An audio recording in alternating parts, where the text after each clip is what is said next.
También hay muchas partes a nivel internacional, tanto de Bolivia y Colombia, también nuestros hermanos de Nicaragua que están presentes el día de hoy. Aparte, también estamos en vivo con muchas comunidades de andinas. Aparte, nos están viendo a nivel internacional, tanto mexicanos como colombianos como venezolanos. Aparte, nicaragüenses, que les mando un gran saludo a mis queridos hermanos. Aparte, Consejo Regional, aparte de Lambayeque, que agradezco mucho de su intervención, también mi querido amigo, y estamos todos presentes.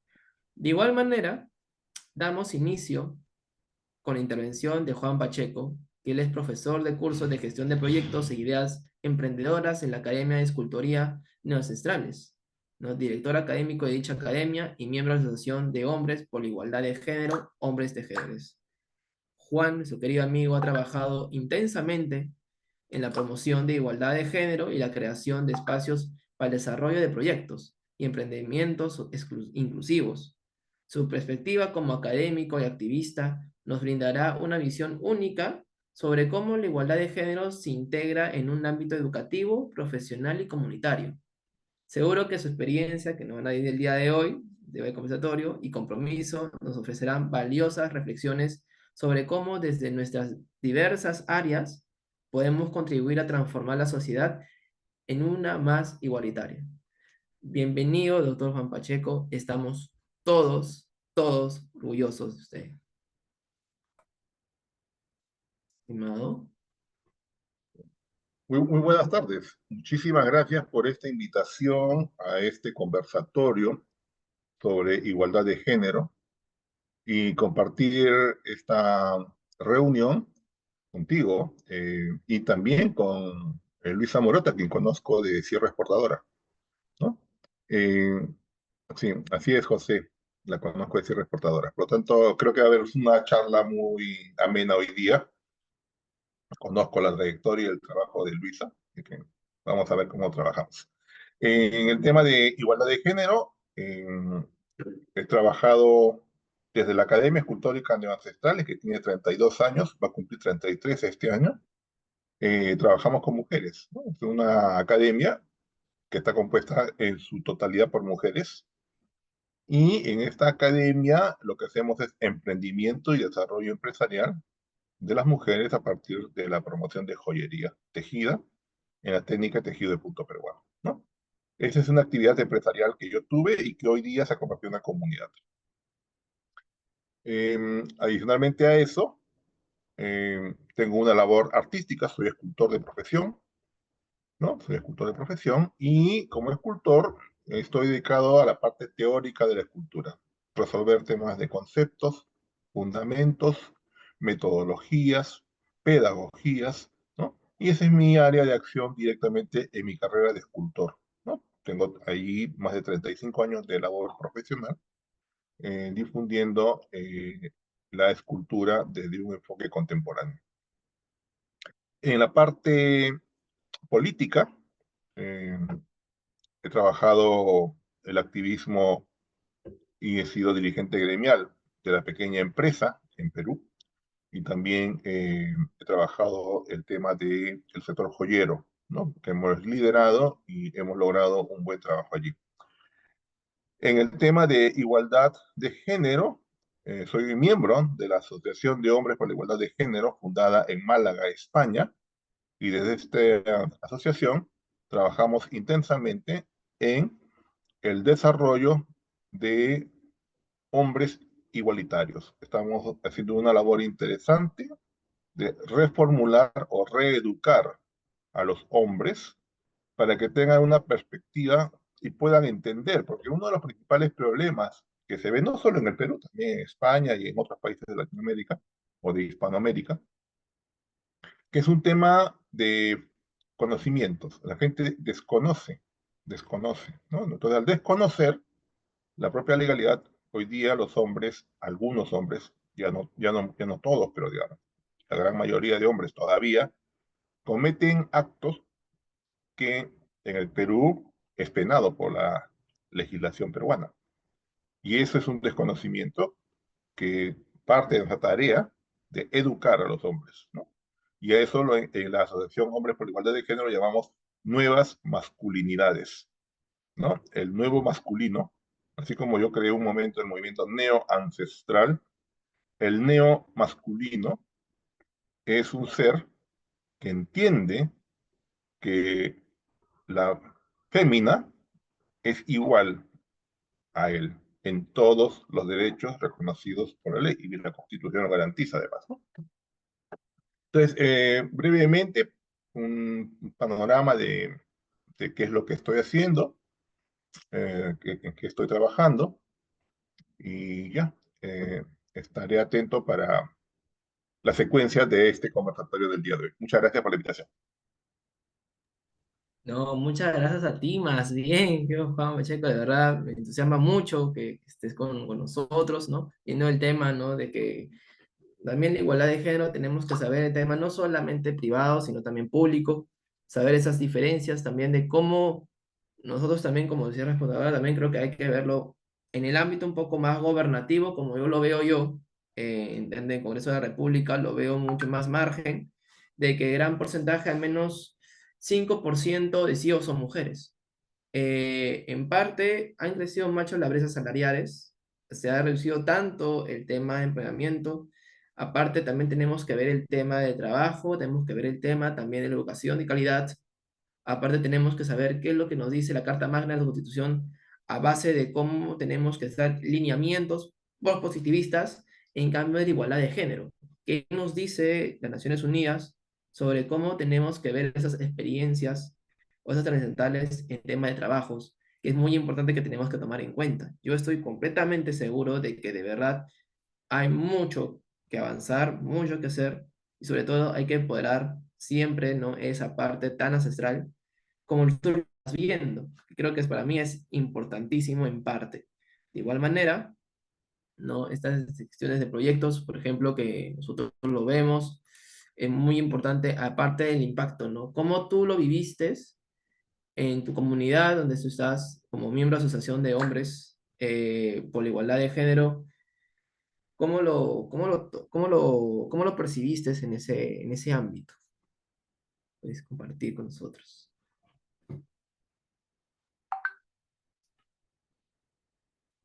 Bien, bien, respondiendo a esa pregunta, ¿no? ¿Cómo se vive en la comunidad? Acá hay que precisar dos aspectos. Uno, que lo que yo vivo con la comunidad de hombres por la igualdad de género que están en España, básicamente, pero que tienen presencia en varios países del mundo, eh, nos da una visión iberoamericana del asunto desde la asociación, ¿no? Y participo de las actividades desde Málaga, donde he estado varias oportunidades, y también en Madrid. Y la realidad de el hombre madrileño, el hombre malagueño, el barcelonés, no es muy diferente del hombre limeño, el hombre cusqueño, el hombre arequipeño, ¿no? Con sus matices, con sus ligeras variaciones, pero que mantienen una una constante, ¿no? La primera constante, y que es trabajo todavía donde hay una brecha enorme, es en el conocimiento de la propia constitución, tanto la peruana como la española, en este caso de la Asociación Hombres por la Igualdad de Género.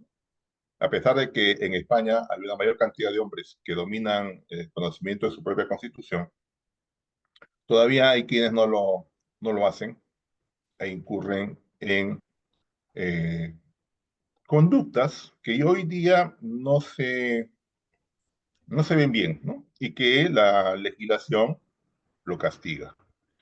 En el Perú, el gran problema que tenemos nosotros ahora con este tema es, si bien es cierto, hemos avanzado bastante en asuntos jurídicos, tenemos una ley de igualdad de oportunidades entre hombres y mujeres, tenemos un decreto supremo que nos da eh, la legislación para poder trabajar igualdad de oportunidades entre hombres y mujeres en la gestión pública, en la gestión privada, y que las mujeres tengan igualdad de derechos con los hombres. Todavía en algunos ámbitos y en algunas instituciones se ve una diferencia a nivel de salarios, ¿no? Los salarios en la misma función, en el mismo tipo de desempeño, los salarios algunas veces todavía mantienen una diferencia.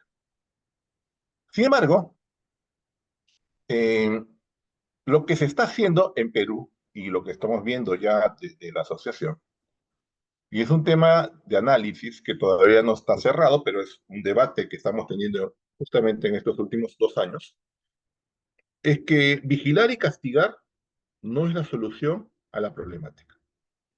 Y en el Perú ahora hay una sobreabundancia de castigo infringido a los hombres, que muchas veces cometen el error de alzar la voz a su esposa o de intentar imponer prepotentemente una acción o, o no le dan el sustento para los hijos, entre otras situaciones domésticas del quehacer diario de la familia. Y esa situación pasa por el tema educativo, más que por el tema jurídico, ¿no?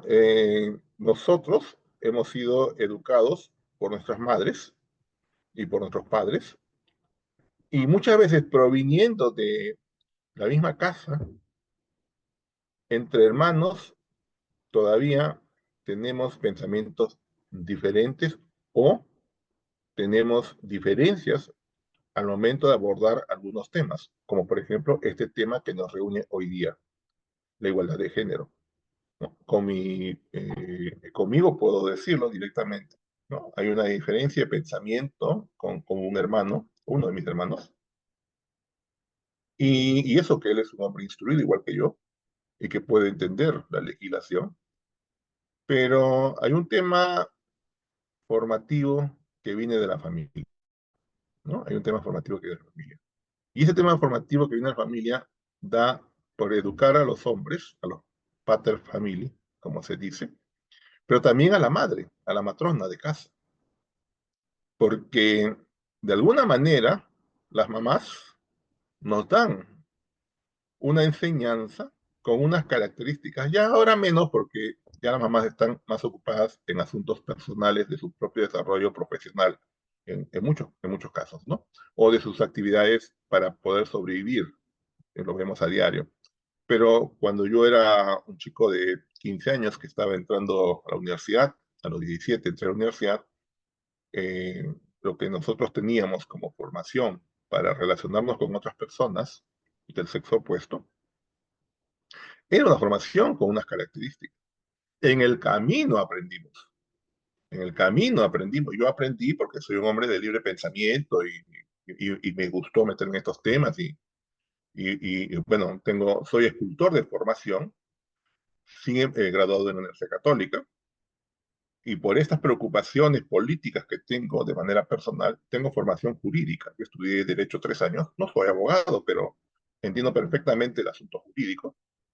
Y ese entendimiento del asunto jurídico, de la doctrina del derecho, ¿no? De los fundamentos de la razón, me permitieron darme cuenta de que pese a que la misma sociedad te lleva a situaciones en las cuales puedes volverte vulnerable hoy día porque sin querer cometes un acto que atenta contra la dignidad de una mujer, sin querer muchas veces, ¿no? Y muchas veces en el trabajo, hoy día, además, hay un tema que se necesita analizar, que es la ética de los valores de cada persona, porque también en el trabajo, hoy día, más que todo en la función pública, en el asunto político, existe el, el asunto de sembrar a alguien en una situación de vulnerabilidad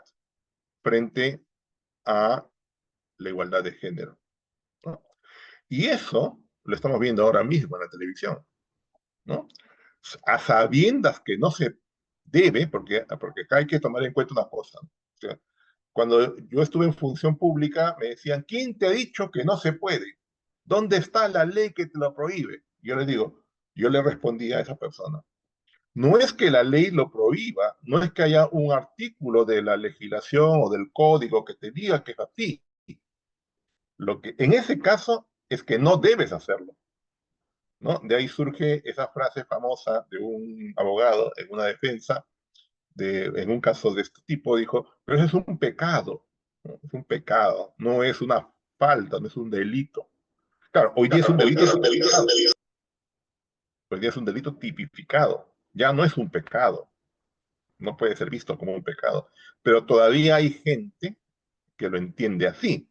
Y eso no es un asunto jurídico, eso es un asunto de formación, de darle ese insumo de conocimiento a la gente para que sea el día a día, para que sepa que hoy día no solamente no se puede hacer, sino no se debe hacer. Y el debe hacerse es un asunto ético, es un asunto moral, no es un asunto de jurisprudencia.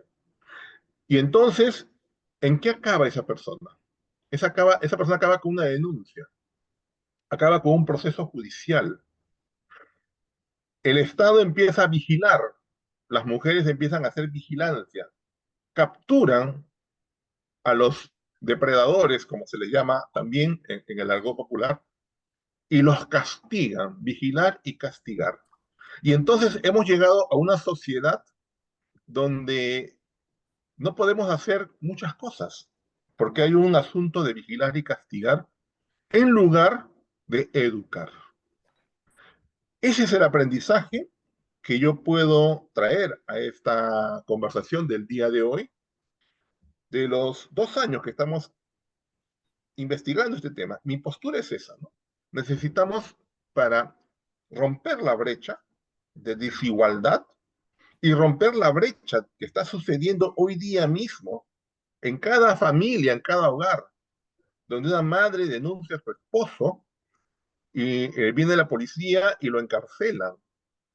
Y entonces, ¿tiene solucionado el problema? No, no tiene solucionado el problema no ha solucionado, pero ha incrementado un nuevo problema. Ahora no tiene quien le dé el sustento diario para la familia, porque el que proveía sustento diario está en la cárcel y la señora tiene que salir a trabajar, abandonando al niño al cuidado de sus familiares. Entonces, empieza una nueva problemática social, porque no estamos resolviendo el problema de fondo. O sea, reducir brechas de desigualdad requiere de políticas públicas planteadas en base al análisis del comportamiento humano, de su educación y de su costumbre. Porque esa costumbre que todavía está en la cabeza de algunas personas que no son librepensadoras, hace que un ministro diga que es una cuestión de costumbre, en un caso de abuso a una menor. Entonces, mientras ese personaje no entienda que el asunto de la costumbre hoy día ya no funciona porque está penado por la Constitución, por los códigos, por las normas jurídicas del Estado, nada va a cambiar. Podrías encarcelarlo, podrías quitarle su capacidad de elaborar en el Estado, ¿no? Lo incapacitas para elaborar en el Estado. Sí, puedes hacerlo. ¿Solucionas el problema? No. ¿Generas un nuevo problema social? Sí, porque tienes un hombre desempleado, encarcelado, que cuando salga probablemente no pueda conseguir trabajo. Entonces has generado más problemática social. ¿Qué quiere decir con esto? Y para cerrar esta breve participación, estamos sufriendo los colaterales de políticas públicas o normatividad vigente que se implementan sin hacer un análisis riguroso del impacto que podría generar en la sociedad al ser aplicados. Y ese es un problema que lo estamos viviendo directamente con mucha más frecuencia hoy día en el Congreso de la República, donde se requiere formación para todos los parlamentarios. Muchas gracias por este momento.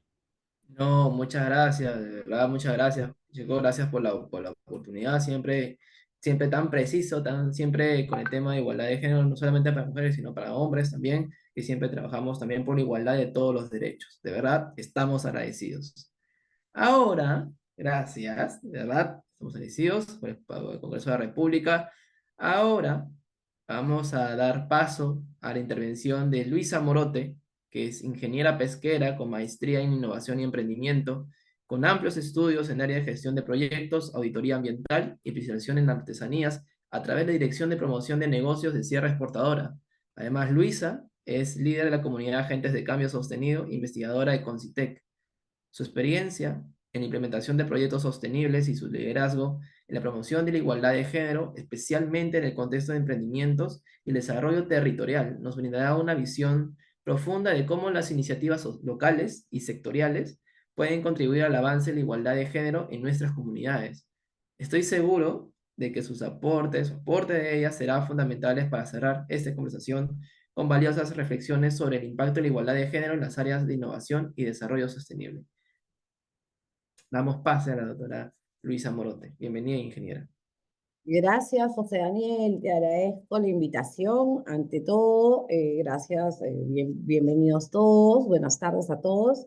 Solo quiero hacer una corrección, no soy especialista en artesanía, sino en acuicultura. En Sierra Exportadora fui la jefa del área de acuicultura, ¿ok? Para empezar. Bueno, en realidad quiero empezar diciendo que específicamente el tema de igualdad de género no es una cosa que yo haya trabajado puntualmente. Sin embargo, yo voy a dar mis apreciaciones desde mi experiencia profesional y lo que he visto en el camino, ¿ok? Y desde mi propia experiencia como persona. Voy a iniciar dando mi concepto, ¿no es cierto?, de lo que es la igualdad de género. Y para mí, la igualdad de género es la equidad que debería existir, ¿no es cierto?, sobre los derechos que tienen tanto hombres como mujeres, las responsabilidades y sobre todo yo me quiero enfocar muchísimo más en las oportunidades para los hombres y para las mujeres. Y me voy a extender en mi concepto, incluido cualquier opción sexual, ¿ok? Entonces, no se trata solo para mí de ser hombre o ser mujer, sino de ser quien uno quiere ser y deberíamos tener las mismas oportunidades. ¿Y a qué tipo de oportunidades me quiero enfocar? Justamente como lo dijo José Daniel, a las oportunidades orientadas a la profesionalización o al derecho al trabajo, las oportunidades de trabajo, principalmente. ¿Ok? No voy a tocar el tema que bien ya tocó Juan, muchísimo gusto, me olvidé de saludarte, qué alegría encontrarte, que ya lo ha tocado muy bien Juan, ¿no? Y coincido con él en muchísimas cosas. Si bien en Perú el índice de desigualdad de género es, según lo que he podido leer, de 0,36, que significa una igualdad de género perfecta, cero, ¿no? Para que tengamos una idea. Y con este índice estamos por encima de la mayoría de países de América Latina. Hay que reconocer que existen factores, desde como yo lo veo, por supuesto, tanto estructurales como también factores intrínsecos de ser mujer, ¿no? Porque si bien es cierto, las oportunidades deberían ser las mismas, existen existen diferencias entre mujeres y hombres. ¿Y en qué lo enfoco? Entre los factores relativos a la estructura social y a la estructura económica, ¿no? Creo que ahí es donde radica la causa, porque Juan dijo perfectamente, hay que combatir las causas. Él dijo el problema de fondo. Yo le quiero llamar la causa. El problema es la desigualdad, pero hay causas que nos conllevan a eso, ¿no? Y que podemos ver, el problema puede ser, oye, decir, como decía José Daniel, existe una menor participación de la mujer en la fuerza laboral del país. Pero también tenemos que reconocer cuál es la dinámica económica del país, principalmente en las zonas rurales.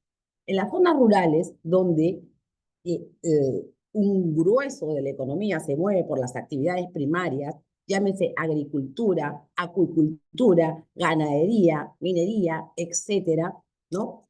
Generalmente esto está relacionado con actividades que suelen ser no ni siquiera demandadas por algunas mujeres, ¿no?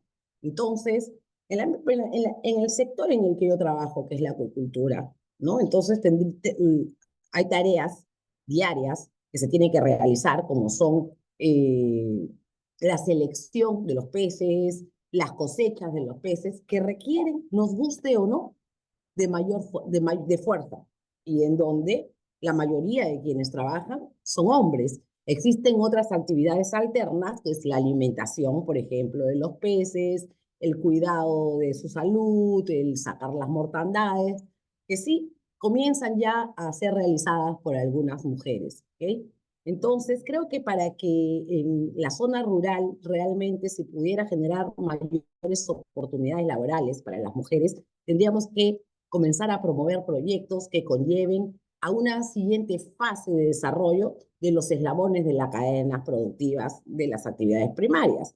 ¿A qué me refiero? Me refiero, por ejemplo, a comenzar a promover la transformación de los productos en las mismas zonas donde esto se produce, generando así espacios donde la demanda de mano de obra femenina, además de ser más idónea, porque hay características. Las mujeres también tenemos esta posibilidad de, por ejemplo, hacer un corte. No digo que los hombres no lo puedan hacer, pero ¿no? Mejor que, que los hombres y que pueden sacar las espinas con más cuidado y etcétera, etcétera. Entonces, creo que lo que nos falta para poder realmente generar oportunidades para el mejor desempeño de las mujeres en el campo, en las zonas rurales específicamente, es comenzar a enfocarnos en desarrollar todos los eslabones de la cadena, el procesamiento, la comercialización, etcétera. Sí es cierto también, como dijo Juan, lo he estado revisando, de que existen algunas diferencias salariales entre una mujer y un hombre en algunos casos. Y también tiene que ver mucho, se siente mucho más la diferencia en las zonas rurales, ¿no? Más que en Lima. Para serles completamente honesta, tengo yo 25 o 28 años ya de experiencia laboral y yo mentiría si me hubiera enfrentado, si yo dijera que me he enfrentado alguna vez a la desigualdad de género, ¿no? Nunca me he enfrentado a la desigualdad de género. Y creo que tiene que ver, ahí, ahí es donde ahí entran a jugar otros factores inherentes a la idiosincrasia, no solamente del entorno, sino de nosotros mismas. ¿Qué es lo que nosotros pensamos respecto de nosotras mismas? ¿Qué es lo que nos creemos capaz? ¿Y cuáles son las metas que nos estamos trazando como mujeres? ¿No? ¿A qué me refiero con estos factores inherentes de la idiosincrasia natural, entre comillas, de la condición de mujer? ¿No? Generalmente, como decía muy bien Juan, aquí hay un trabajo de concientización y hay un trabajo de reeducación, ¿no? Reeducación de nosotras mismas como madres. Yo también he cometido el error de criar un hijo hombre al que no le enseñé a encerar, ¿no? O a cocinar, etcétera. Entonces ahí hay una cosa que nosotros venimos arrastrando generación tras generación. ¿Y eso a qué nos conlleva? Nos conlleva a que una vez que formamos un hogar, ¿no? Nosotras desde nuestra formación, ya está en nuestra mente inconsciente, somos las que asumimos de alguna manera la tarea de la limpieza del hogar, más la cocina, más que tengo que cuidar a mi hijo, y no exigimos, no negociamos con nuestras parejas antes de dar el paso, ¿no? Oye, ¿cómo nos vamos a repartir las tareas del hogar? ¿Cómo vamos a cuidar a nuestros hijos? Porque el hecho de que nosotras tengamos que cargar la maternidad o llevarla con todo el amor del mundo, el hecho de que nosotras seamos madres, no significa, bajo ninguna circunstancia, de que sea nuestra obligación tener que dedicar más horas que el padre a los hijos. Pero esa es una realidad. Entonces, ¿por qué? ¿Y por qué lo digo? Porque en realidad las mujeres, en cifras, lo voy a decir, de lo que he estado viendo, alrededor del 54% de las egresados, ya, de los egresados de las universidades, por ejemplo, son mujeres y el 46% son hombres. Eso quiere decir, también estaba viendo que la tasa de culminación de estudios es mayor en las mujeres que en los hombres. Entonces, no tiene hasta este punto mucho que ver con las oportunidades de formación. Aparentemente, desde lo que yo he podido revisar, las oportunidades de formación, por lo menos en las ciudades, en la capital, son bastante similares entre hombres y mujeres, con la ventaja, ¿no?, de que las mujeres son las que tienen más tasa de conclusión. Pero ¿qué pasa después?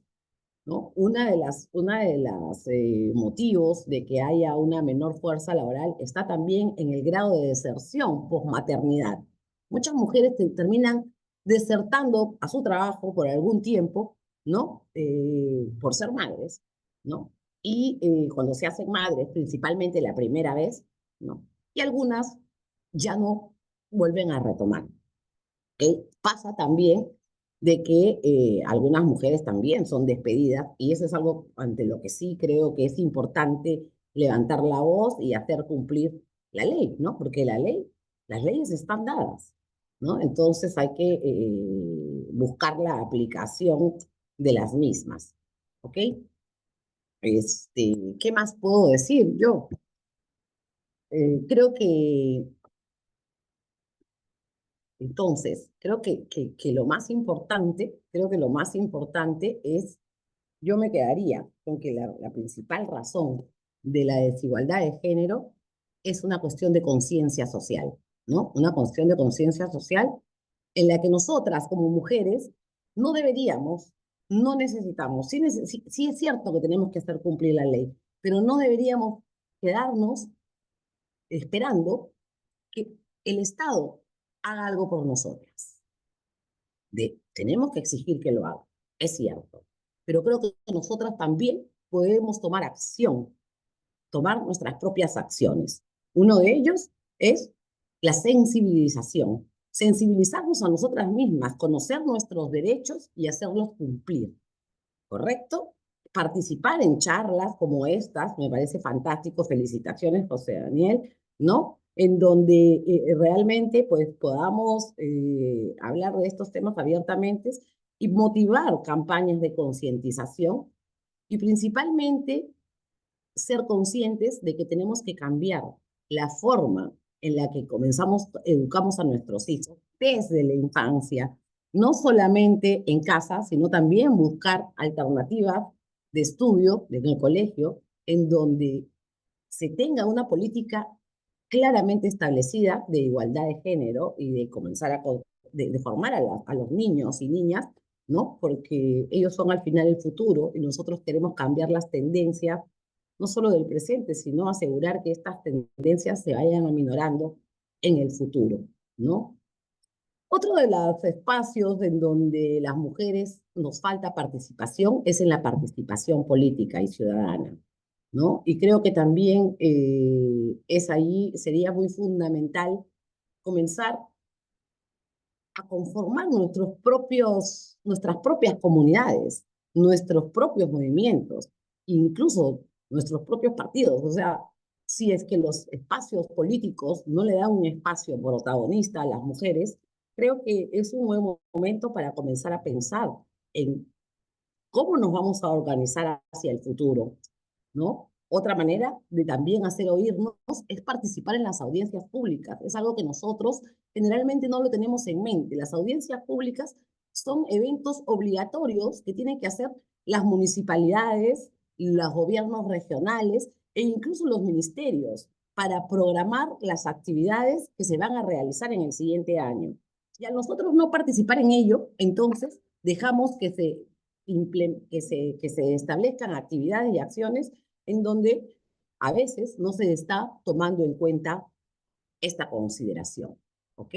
Pero voy a acabar ya con esto, no sé si ese WhatsApp venía para mí, pero lo que sí quiero acabar diciendo que creo que una de las cosas importantes para disminuir esta brecha de desigualdad de género es capacitarnos. Capacitarnos en habilidades blandas, capacitarnos en habilidades técnicas, la generación de proyectos de empoderamiento femenino, ¿no? Por ejemplo, hay un espacio en donde yo encuentro un gran potencial para la mujer. Y vuelvo a las actividades económicas primarias. Las actividades económicas primarias tienen un alto grado de informalidad y competitividad a nivel nacional. Capacitar a las mujeres, a enseñarles aspectos relacionados con la gestión empresarial, con el marketing, con la digitalización tan importante hoy día, que tiene tanto espacio y que se hace necesario para hacernos competitivos, creo que podría resultar estratégico, ¿no? Para que las mujeres puedan complementar esto que nos falta y conllevar y ayudar verdaderamente a que nuestras actividades económicas sean más formales y más competitivas. Entonces, en ese sentido, como ya acabando yo de participar, quiero, no sé si después hay otra pregunta, pero no quiero dejar pasar esta oportunidad para decirles que como líder de la comunidad de agentes del cambio sostenido, justamente, yo estoy emprendiendo una campaña en la que no solamente estamos tratando problemas ambientales o problemas específicos. Estamos tratando todos los problemas que son de urgencia para nuestra sociedad, para el ambiente, enfocada en una visión de preservación del planeta y de la humanidad, donde desde mi postura, el agente del cambio es aquella persona que toma acción, que tiene una idea, desarrolla un proyecto o un modelo de negocios y toma acción. En ese sentido, creo que los proyectos, una de las cosas que nos potencia, que nos da ese poder de acción, es poder hacer un proyecto, tener la capacidad de diseñar un modelo de negocios en donde hay igualdad de género, tener la capacidad de diseñar un proyecto donde aseguremos la igualdad de género. En ese sentido, yo justo hoy día a las 6 de la tarde voy a hacer la presentación de mi comunidad. Te agradeceré, José Daniel, si pudieras compartir el link con las personas aquí presentes el día de hoy para que puedan conocer esta propuesta en la que genero todo un espacio de asesoramiento y acompañamiento para realizar proyectos orientados a solucionar los problemas urgentes de nuestra sociedad y articularlos, lo más importante, articularlos a fuentes de financiamiento, porque nada hacemos con los proyectos si no tenemos los recursos económicos. ¿Ok? Eso es un poco lo que puedo decirles ahora, salvo que tengan otra pregunta. Muchísimas gracias por la oportunidad.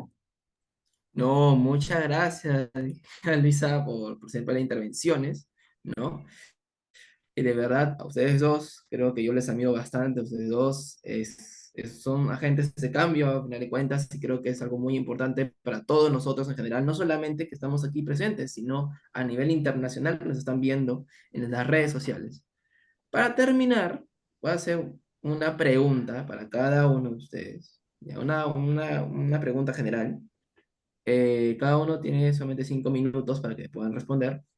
La pregunta es lo siguiente. ¿Qué acciones concretas y estrategias creen que podemos implementar en nuestra comunidad para promover la igualdad de género y eliminar las brechas existentes que ya tenemos?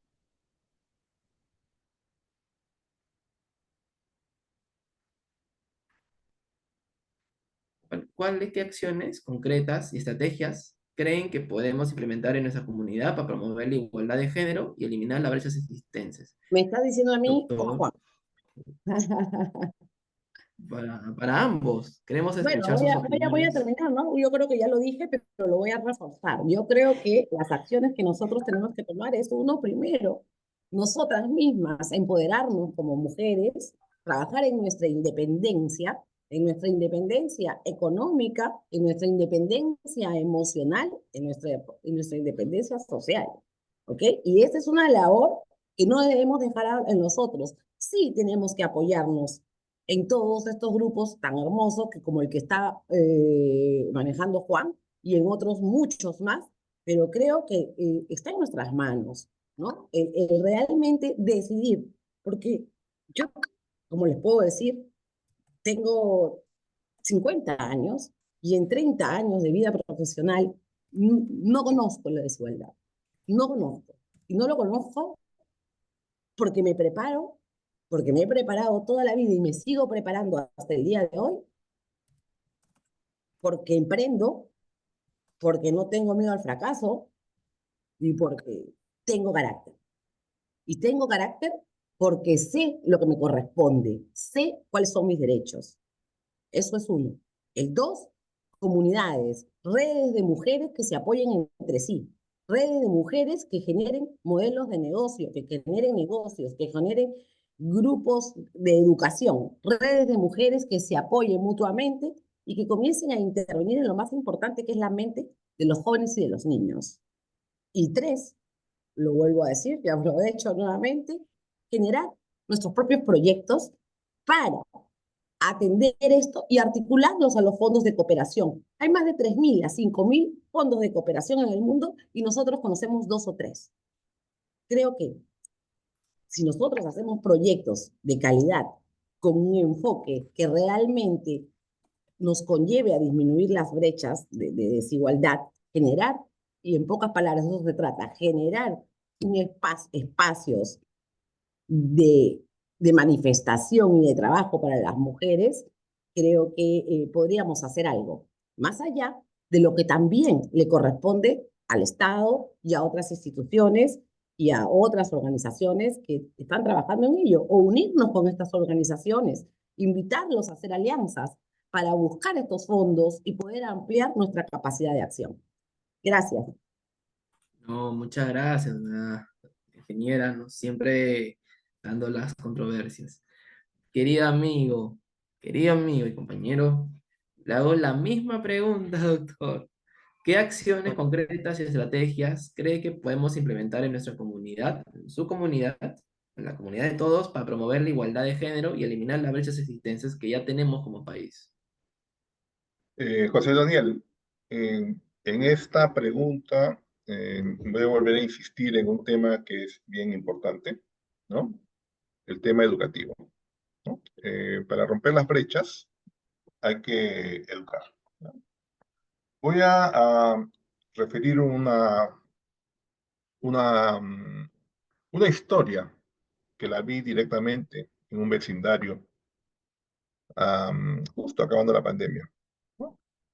Una pareja con una niña empiezan a discutir entre ellos y el hombre de esa familia empieza a tener actitudes eh, agresivas. Y varias semanas se escuchan gritos en el barrio y al final la señora decide denunciar al padre de su niña. Viene la policía, lo detiene y finalmente es denunciado y se sentencia que el hombre no puede acercarse a la casa de la mamá a más de 100 metros, a menos de 100 metros. Entonces empieza ahí una situación crítica, ¿no? La niña empieza a sufrir por la ausencia del padre. Y entonces eso, esa situación que la he visto en un vecindario donde tuve que vivir un periodo de tiempo, ¿no? He vivido en varios sitios de Lima por cuestiones laborales, me he estado mudando permanentemente. Y esa vez me tocó vivir en Ate, justo casi acabando la pandemia, 6 meses viviendo en Ate, y vi esa experiencia directamente en ese vecindario en el que estuve viviendo en un departamento, ¿no? En los gritos. Y entonces ahí entró una reflexión que yo presenté luego en una maestría que estuve estudiando en la Universidad de Antonio Rubio de Montoya, ¿no? De ciencia política, y en esa maestría presenté un proyecto de tesis justamente para trabajar este tema, ¿no? Y tomando en cuenta ese ejemplo y otros casos que luego no los he visto personalmente, pero sí los he estudiado como caso de estudio, me llegó a la reflexión de que actualmente estamos en un tipo social donde el concepto de familia ha cambiado. Estamos ante un nuevo concepto de familia. No es la familia de los años 60. ni siquiera de los años 80, ¿no? Después de 1990 hacia aquí, estamos asistiendo a un nuevo modelo de familia. Y hoy día ya podemos afirmar a ciencia cierta, y habría que hacer los estudios para probar esta hipótesis, ya no hay familia. Lo que hay son individualidades que comparten un domicilio. Esa es la estructura de la sociedad hoy día. Individualidades compartiendo un domicilio común. Y en ese contexto de individualidades compartiendo un espacio común, hace falta un análisis sociológico de los comportamientos humanos y de su uso del espacio urbano. Y en ese uso del espacio urbano, donde nos relacionamos con nosotros, tenemos que tener conocimiento de la legislación vigente, de qué es lo permisible y qué no es lo permisible. Pero allí hay un factor que es crucial en este análisis, ¿no? Si los ciudadanos que traen sus costumbres de otros lugares y no son capaces de adaptarse a las nuevas modalidades de convivencia, ¿no es cierto? Y no están dispuestos a ceder en esas condiciones, entran en un proceso que en la sociedad peruana lo conocemos con el nombre de informalidad, ¿no? El 85% de las actividades humanas en el Perú son informales. ¿No? Hay un porcentaje de ilegalidad y muchas veces hay gente que hace actos ilegales desconociendo que es un acto ilegal, pese a que tiene formación académica para poder conocer y entender, ¿no? Pese a todo eso. Y entonces, después de esa tesis que no se sustentó, pero que se presentó en la universidad y que tuve varias observaciones sobre ese planteamiento de unas sociedades, entendí que había un asunto de apatías sociales. Los seres humanos hemos construido una coraza apática frente a la problemática que significa vivir en una sociedad de individuos que comparten domicilio común, pero que ya no son familia, pese a que tienen una consanguinidad familiar. Porque podríamos decir, hoy día la única forma de probar que hay familia es por una cuestión de lazo de sangre, ¿no? Pero ya escuchamos a un congresista decir que la, esto, ¿cómo es? La hermana de la mamá de su hija no es su cuñada, ¿no? Esa frase ejemplifica la hipótesis de que vivimos en una sociedad de individuos que comparten domicilios comunes y que no se sienten a sí mismos familia. Ese es el nuevo modelo de la familia. Obviamente, probar esta hipótesis es un trabajo que me va a tomar todavía muchos años más. No es fácil. He sido rechazado en el análisis de la tesis 2 veces, porque hay variables que requieren no solo del análisis del estudio, sino que requieren de que quien evalúa la investigación esté desprovisto de paradigmas mentales para que sea capaz de analizar eso, ¿no? O sea, hay personas que todavía creen que la familia existe, cuando ya la realidad nos demuestra que no existe como tal, ¿no?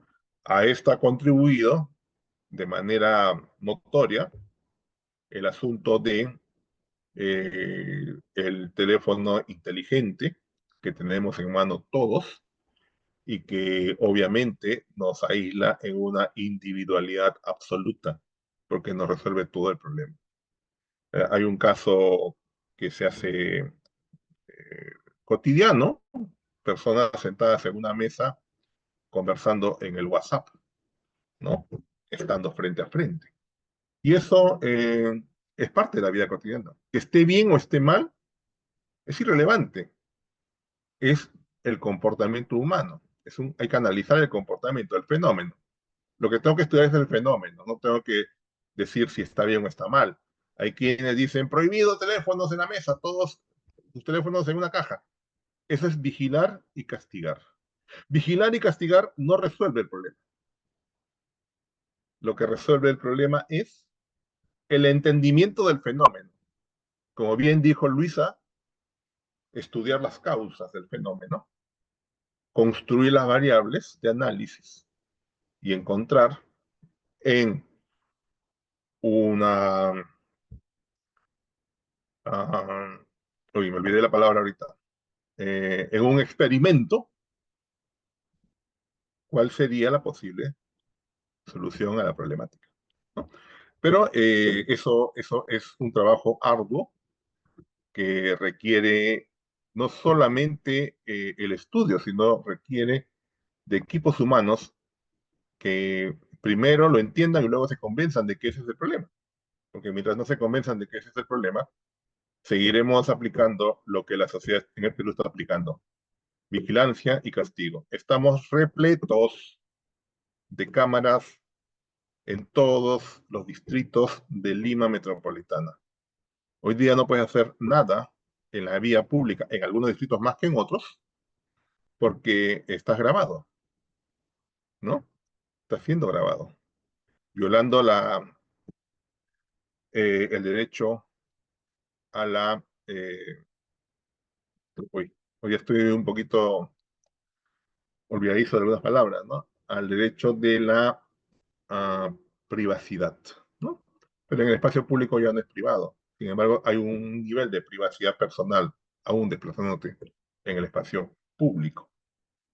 En fin, esa sería mi reflexión para iniciar los trabajos que permitan hacer aportes que solucionen el problema, porque podemos empezar a mencionar cosas genéricas y basarnos en lo que nos venden las redes sociales y los medios de comunicación, y no vamos a llegar a ningún lado, a ningún lado. O sea, hace falta política de Estado con un gobernante que sea capaz de entender que esta es la problemática y que tiene que haber un trabajo serio de entendimiento que el fenómeno está dado en una familia compuesta ya no de miembros de una familia, sino de individuos compartiendo un domicilio común. Y con eso la misma sociedad, muchas veces sin tener conciencia de ello, ha roto el paradigma de familia. Y eso tenemos que analizarlo. Espero que con este aporte ayude en algo a encontrar un análisis sobre el tema en el que yo estoy ya más de 5 años y yo mismo tengo dificultades para resolver la problemática que me he puesto a estudiar. Muchas gracias. Muchas gracias, estimado doctor. Gracias, gracias siempre por esa, ¿no? Juan Pacheco, gracias siempre por apoyarnos. Y a Vanessa, a Luisa Morote, gracias siempre. Muchas gracias a nuestros ponentes, Juan Pacheco y Luisa Morote, por sus enriquecedoras intervenciones. Este conversatorio nos ha permitido reflexionar sobre la igualdad de género y cómo cada uno de nosotros puede ser parte activa de la construcción de una sociedad más equitativa, más justa. Además, queremos agradecer también a cada uno de ustedes por su participación, por estar presentes en este espacio de diálogo y aprendizaje. Les recordamos que los espacios de discusión como este son fundamentales para avanzar hacia la igualdad y el respeto de los derechos de todas y todos. Creo que nosotros como peruanos, tanto internacionales, de países de Bolivia, que nos están siguiendo en las redes sociales, los queremos mucho, igual a Colombia, a Venezuela y demás países que nos están viendo a nivel Hispanoamérica también en estos momentos. Le mando un fuerte saludo de parte del representante juvenil del Congreso de la República. Le agradecemos bastante. Gracias, Juan Pacheco, gracias, Luis Morote y cada uno de ustedes, queridos amigos, por estar siempre con nosotros. De igual manera, el certificado es opcional.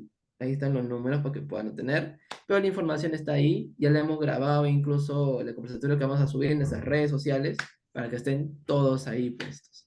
Sin muchas más ganas que decir, sabemos que tenemos muchas cosas que hacer, pero igual estoy agradecido con cada uno de ustedes, así que les mando un fuerte aplauso y muchas gracias a todas y todas, y seguiremos adelante con una construcción en un mundo más justo, igualitario para todos. La José próxima Daniel, semana José Daniel. empezamos el Congreso, el primer Congreso de Igualdad de Género, así que si tienen amigos, familiares, organizaciones, invítenlos para que estemos ahí en temas de debates y discusiones permanentes. De igual manera, voy a enviar incluso el Drive ya en el grupo que pueden conversar ahí en mi número, por favor.